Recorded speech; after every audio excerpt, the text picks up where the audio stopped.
avec moi. Je ne sais pas pourquoi j'ai accepté l'invitation d'aller lire mes poèmes, rencontrer des lecteurs dans cette médiathèque. J'ai du mal avec moi quand je lis mes textes. Ils sont écrits. Je me dis c'est fini, c'est fini. Qu'est-ce que je peux dire de plus? Je ne sais pas pourquoi j'ai accepté de participer au Printemps des poètes, où il faut se montrer avec sa poésie, Télérama l'a dit. Moi, j'écris dans mon coin qui est un coin de cuisine la plupart du temps.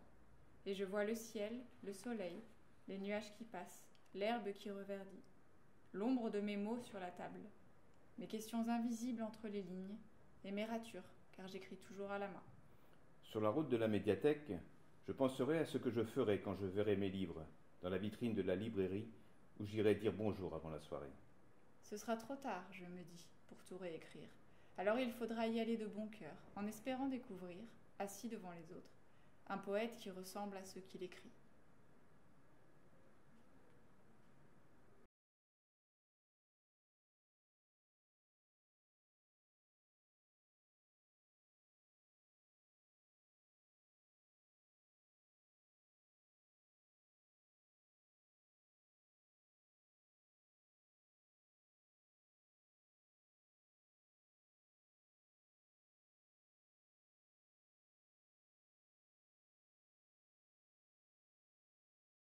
Écoutez mes textes. J'étais allé écouter mes textes, mis en voix et en musique, dans le petit théâtre. J'avais hésité avant d'accepter l'invitation et de faire le déplacement. Ce n'était pas de la méfiance envers le lecteur et la musicienne, je les connaissais bien, c'était de la méfiance vis-à-vis de moi.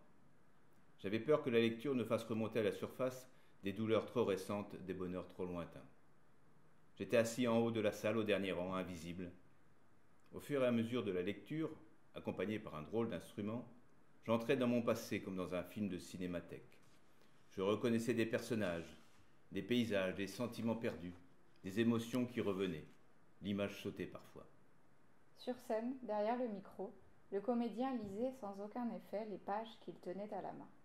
Elle posait ses doigts sur le clavier du piano ou sur les tiges du cristal Bachet. À la fin, les spectateurs avaient applaudi.